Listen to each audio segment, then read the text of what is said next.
Welcome back to Neal on Fire, where we talk with the people building the future of wildfire detection, mitigation, and response. Just a quick note for listeners, Neal on Fire is provided as a service to highlight wildfire innovation. I am not paid for this podcast. Today, I am excited to be joined by Don Hallett, the founder of Wildfire Innovations, and more importantly, the inventor of RainStream, an innovative mobile tower system that can mist areas as large as 12 football fields to protect against wildfires. Don, welcome to the program. Hey, thanks, Neil. Appreciate you having me on and the emotional backing that comes with that. It's very much appreciated. Thank you. So first of all, can you explain what RainStream is to somebody who may have no familiarity with this technology at all? In simple grade 3 terms, I guess it's an elevated sprinkler on steroids that can cover a large area above a tree canopy, up to 18 acres for our max units at the moment. So how does it work, and how is it different from, say, standard sprinklers or water cannons or some of the other devices that you see out there for wildfires? I guess the differentiator is the elevation, as mentioned. They're about 100 feet tall currently, and being able to cover a much larger area, I believe, will not only protect more homes, but make lives and peace of mind stronger for everyone involved, and help free up fire resources because of the area that we can cover. Um, Hopefully, basically we bring rain is what we do. Got it. So, as I've found with most wildfire innovations, there's a story behind it. The founder maybe was caught in a wildfire, was thinking about a different way to do things, or perhaps had relevant experience in a different industry, wanted to apply it to wildfires. Tell us a little bit about how you came to invent RainStream.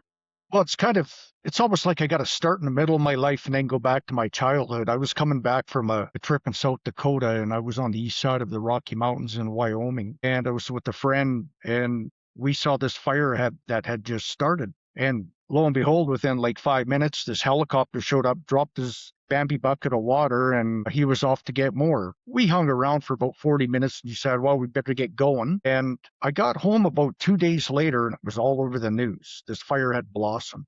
And it got me back to thinking when I was between the years of 8 and 12 years old and being evacuated from 2 wildfires growing up in the same location, same town in northern Canada, and thinking not a lot has changed throughout my adult life. So I thought, with my innovative background and my being a tradesman of the past, I thought I got to do something. So as my CEO, Rolf, puts it, I used my farm boy smarts because we had to learn to fix farm equipment when the sun was shining. And back then, before cell phones, you had to make do with what was in the pile. So I've went a little bit beyond that, utilizing the technology available today to create this RainStream technology. And when I had first showed my minimum viable product, and the interest that I got, and I knew I had to make it bigger. And this is where it's got us to today. So you talked about your tradesman background. I understand that you've got a background in welding, among other things. And I love that analogy. When you're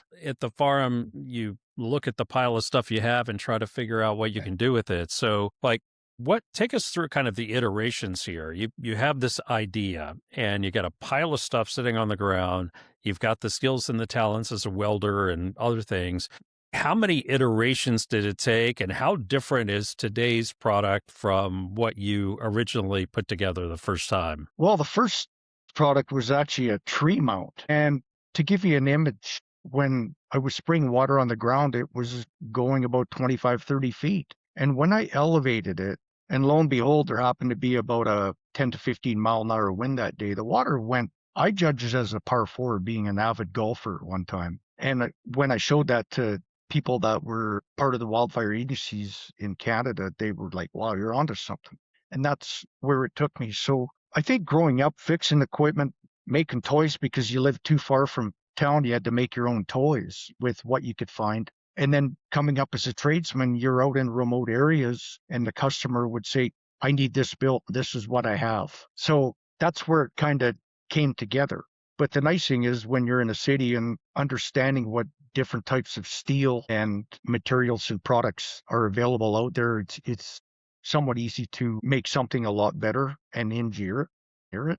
So I understand that the RainStream uses more of a misting approach than a high volume water delivery. Tell us a little bit about your thought process there. Well, one thing I remembered growing up and through my adult life was every time someone's affected by a wildfire, they're always praying for rain. And so with the technology and the misting, there's actually a soaking range, a misting range, and then a humidity range that's even beyond that distance. So basically, you're creating your own biodome, a microclimate, and it's timed and targeted because you can resourcefully use just as much water as you want to use and then quickly deploy and move to the next location, which is about a half an hour to set up at each site. If I know on a couple of demos we did last year, if you were standing within 800 feet, you could wash your hair on the first pass and rinse it on the second. So then the missing, I had gotten 2 reports back from 2 different demos over the past couple of years from fire people that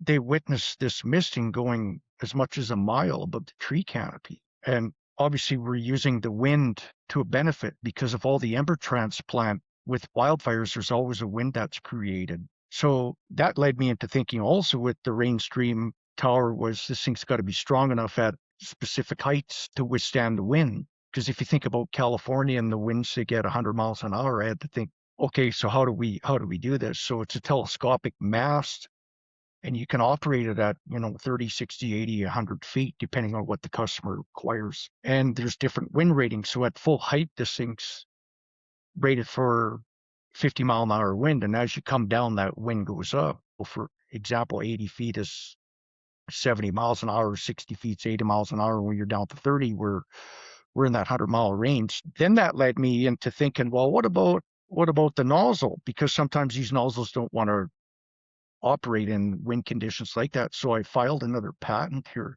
last year with a nozzle that now we can actually use it in such a strong wind, it won't stop the rotation, but we can also change the trajectory. So if we're going to fight into the wind, we can drop the trajectory. And if we're with the wind, we can raise the trajectory so we get even a bigger area coverage. Something to keep in mind is the stronger the wind, the narrower the pattern, but the longer the distance it is.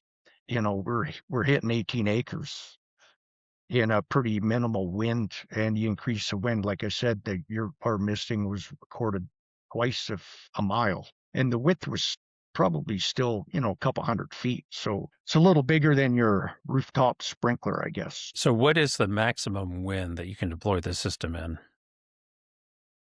Well, we can deploy the system if you only take it up to, I mean, it's pretty tough to stand up in a 100-mile-an-hour wind, but if you got some barrier, it could be done. So it all depends on what the human body can withstand to deploy this. If you want to take the mast up to full extension, there's wind limits before it's guide, because the mast is obviously guide to strengthen it and for the thrust that's coming out the nozzle at that height. And I got to calculate here, we're in metric. So I would say that's around 30 to 40 miles an hour on guide that we can take it fully up.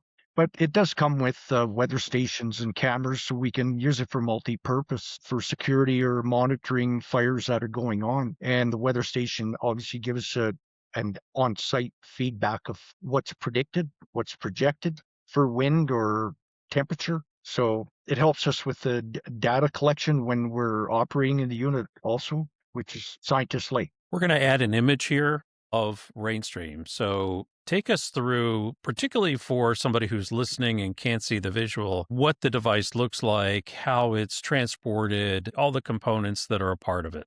Okay, it's a fully integrated system. You can pull with a 1-ton truck, the max unit. The mini units are a lot smaller, so half-ton would work. But the big unit we're speaking of is basically a trailer.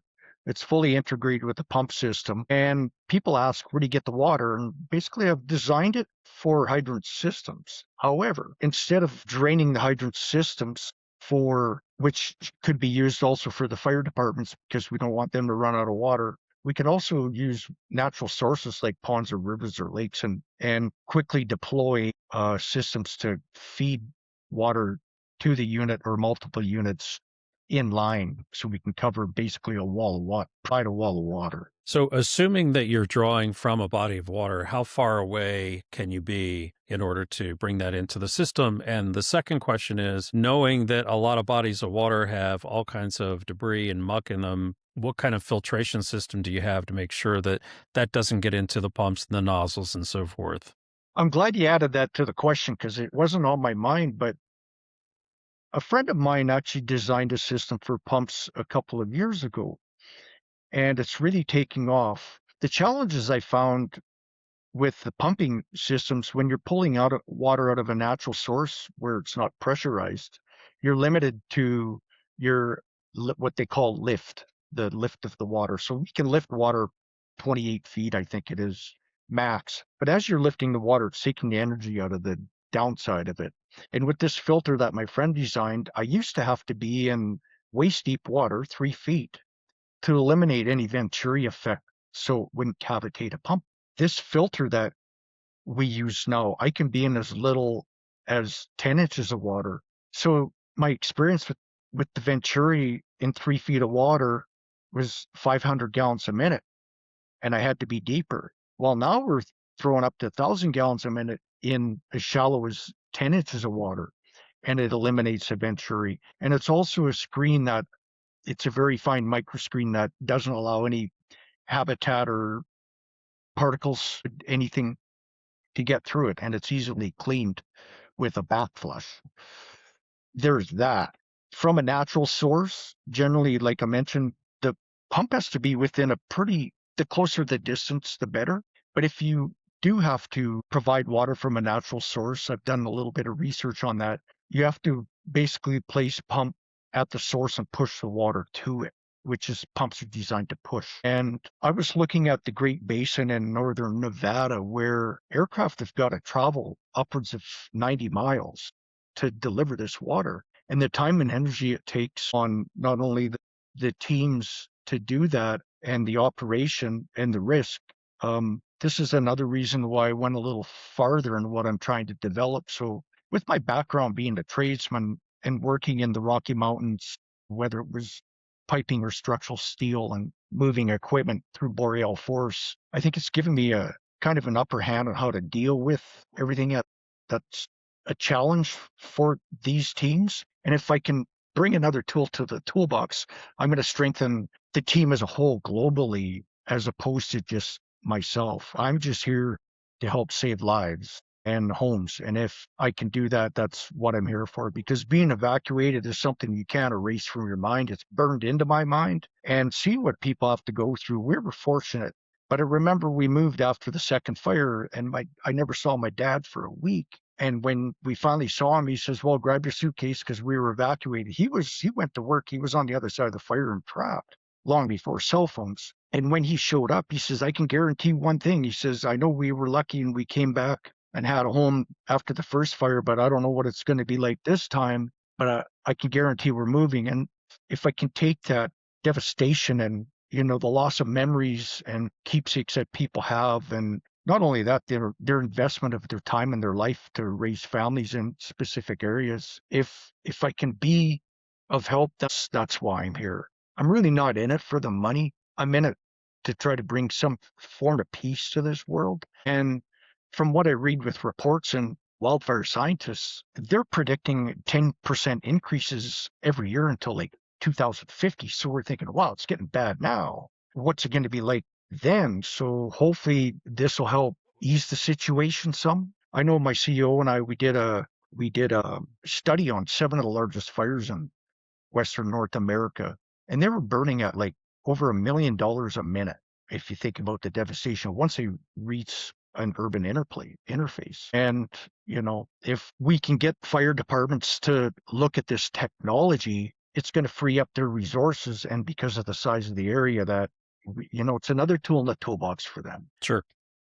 Let's get back to the nuts and bolts, because I think people, particularly those who may have seen the image here or online of the device, walk us through how does it work for a typical deployment. So everything is loaded on a trailer, it's taken to the site. What happens next, and how long does that whole process take? So the manpower depends on the process setup. So I know we've done 3 guys in 20 minutes, less than half an hour. You can use a 5 or 6 man crew. And my goal is, I believe we can set this thing up in 10 minutes or less. Gen 2's coming out, the first generation. Basically, we basically demoed and trialed it. So basically, the crew shows up, they pull up on site, they put their downriggers down, disconnect the truck, level the base, swing out the outriggers, deploy them, stand the mast up, double check the level because the level's the biggest thing. And basically, we can take the mast from horizontal to vertical. We've done it in, I think, 1 minute and 22 seconds, so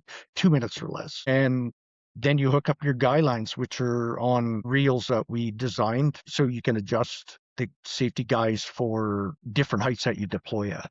And basically, the hose just peels off a spool or different lengths depending on what the customer wants. Got it. And how many people does it typically take to deploy one of these? One guy could deploy it, but it would take you a little longer. We've done it a lot of times with 3, but I would suggest 5 would be even the best to speed things up. But it only takes one guy to run it. Understood. So we've talked about different metrics here in terms of the area that one RainStream unit can protect realistically. We've talked about it in football fields and acres. I mean, what's a realistic metric in terms of deployment? What's the density? How, for one RainStream, what area can you realistically protect? 7 to 18 acres. So it depends, is there no wind or lots of wind? Basically, we can throw over 400 feet in radius, so 800 feet. And if it's in a circle, then it just times 3.14 gives you the area. It's amazing the minimal amount of breeze, and if you're above a tree canopy, how much farther this water carries it. It blew me away, and that's why we're where we are today. So I would say 18 acres is pretty easily reached. Right. So how does one go about getting a RainStream? Is it primarily an outright purchase? Do you do kind of saturation as a service, more of a monthly model? How do you go to market with this? Well, we're looking at selling them, obviously, but that doesn't mean we're not possibly providing rental opportunities. There's obviously training that goes along with that. So info@wildfireinov.com. If they want to know more, just go to the website. So, I mean, there's a bunch of different opportunities. We're talking to municipalities on where they can do a sharing program, because if one town is, say, 4 or 5 hours apart from another town, there's the idea that maybe they can cut their costs and do a sharing program where they have this, because perhaps they won't be in a fire situation at the same time, hopefully. And if there's a sharing thing, then that's a way of them maybe getting some revenue back also. So we've talked primarily about residential houses that are on the WUI. And I was also thinking that maybe you could draw from a swimming pool if need be, if you needed additional water. But beyond that, I'm just wondering, are you looking at other use cases like utilities, industrial sites, critical infrastructure? What's the plan there? It's amazing. Like, I thought just wildfire would be the only market, but now we're looking into dust suppression and mining and all sorts of markets. It's incredible what it can be used for. And the nice thing is it's timed and targeted. So, I mean, you're not just going to go out there and throw the water away. You're going to put it on when you need it most. So basically what we try to do is pre-wet the environment, which only takes a few minutes. And then when the embers start to transplant, because when there's a wildfire, there's wind, that's when you turn it on for extra support. And it doesn't take long for fires to blow through a community, as you can see. And, there's so many markets. It's incredible, like construction sites and temperature reduction. I've got a couple customers up in Canada, and the one phoned me up one day. He says, "Don, where are you at?" And I said, "Well, I'm in a place called Osoyoos." He said, "What's the temperature there?" It was noon. And I said, actually, it was 97 Fahrenheit, and it was 11:57 a.m. And he phoned me like 2 minutes after 12. And I said, he goes, "Oh, that's not too bad." And I go, "Well, it's pretty hot." He goes, "It's 82 at my place." But I was at 300-foot elevation. He was at 4,600, and it was 82. And I'm going, "Wow, that is warm." So I said, "Well, why don't you turn your system on?" And he mentioned, "Well, I phoned you to thank you for letting me enjoy my lunch." Well, that went right over my head. And he said, "Okay, I'll cut to the chase." He says, "I looked at the thermometer. It was 82. I couldn't eat my dinner. I drank everything I had, and all my food was still on the plate. So I excused myself from the table, got a look from the wife, and I went out. The thermometer told me such. I went to the pump, I turned it on, ran it 3 minutes, shut it off. I come back. He said it was 67, right where I like it.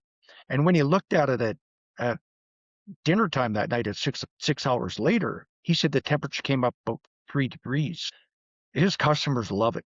If it gets too hot, he'll turn it on for a couple minutes. But not only that, he says he keeps his area fresh and green, and there's more blueberries, he says. We had talked a little bit about not necessarily wanting to use the hydrants and depleting them for firefighters when they need to come through.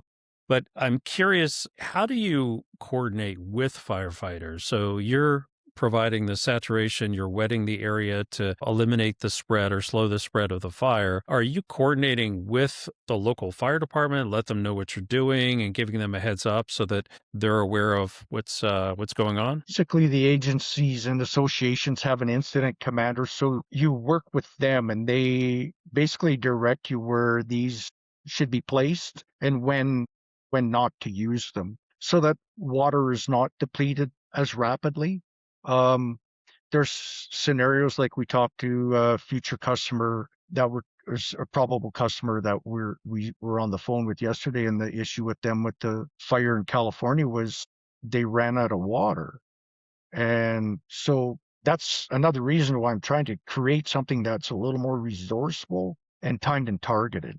But to answer your question, incident commanders are the ones that sort of control what's going on. So we work with them. Got it. We've talked a lot about water. Do you ever use any kind of retardants or any other chemicals outside of just water? Yeah, we use, they're not really chemicals.